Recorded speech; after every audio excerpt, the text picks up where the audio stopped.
Kind of segueing the conversation into like origin stories.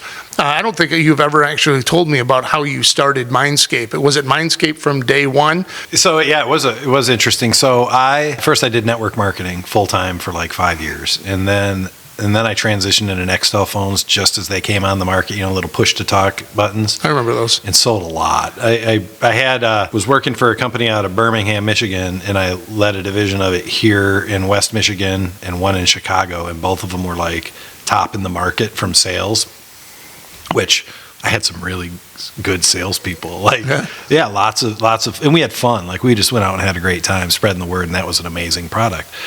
But a while into that, I ended up meeting up with my brother-in-law, and he was showing me these on the internet. Him and his buddies were creating these cartoons, and they were off color, and it was funny stuff. He was a creative, designer, like did a lot of the motion graphic stuff, right?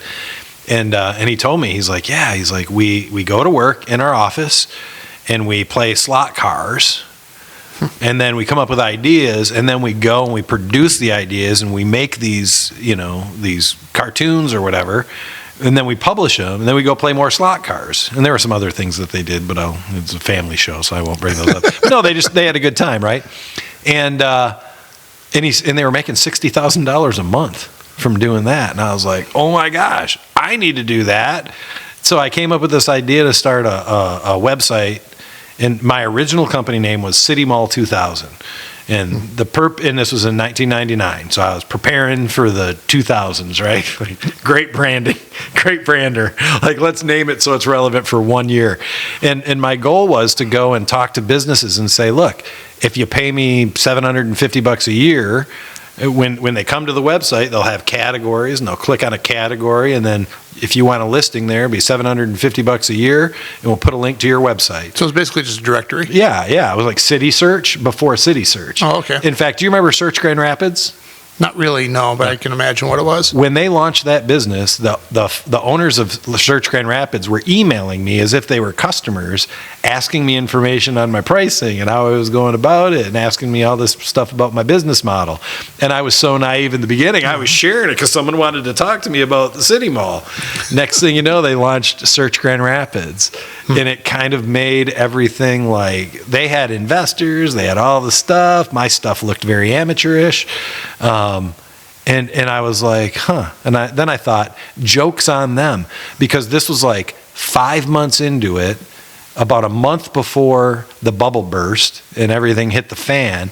And I had already come to the realization, people didn't want to pay me to have a listing with a link to their website because they didn't have a website. It was $19.99. And so we started doing website developments. And so I never shared that information with them. And that company didn't stay around very long. So it felt good. But when I told you about always feeling that threat from the competitors, that's the kind of shit that I felt like was always happening, right? So anyway, I went on and I did that, and then I was going to the inauguration of George Bush Jr. and riding out there with some friends, and this very successful businessman from Muskegon was with us, and he said to me, you got a good attitude, and he's like, I want to introduce you to somebody who I think you could team up with. And he introduced me to my business partner, Paul's partner at the time. They had a company called Web Spinners with 3 W's. Great branding as well. So you got horrible branding, perfect marriage. And the thing that I really liked about it when I met his partner was we had some design chops within our organization, but all of our websites looked like magazines because my designer was a magazine ad designer, right? So they didn't look that great, but they had some really cool functionality on the back end, especially for early days of the internet. And Paul, his website looked freaking beautiful because he had the first web design degree out of Baker College. Like, he really understood that. And he also had stuff in the museum when he was like in high school. He's very, very creative. And so I figured if we married those two together, that great design and that functionality, we might have something. And that was great. Anthony and I were putting together all these plans. He was the partner of Paul's at the time. And then he went to Paul. He's like, I'm going to go talk to Paul. We'll bring you in. We'll be partners. And then he called me up and was like, Paul doesn't want to be partners with anyone. And I was like, what? He's like, we've been working on this. He hasn't even met me yet.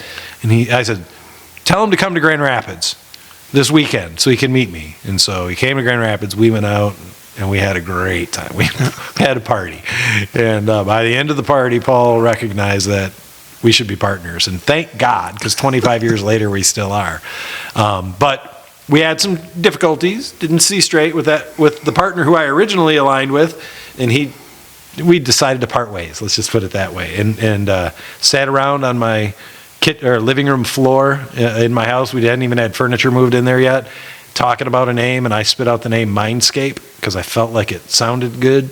And all those creative people that were in the company, Mark and Paul and Steve at the time, they liked it too. And that's how we ended up on the name. So bad branding turns into an amazing brand. So you never know, once two things mate, what's going to be coming out as a result.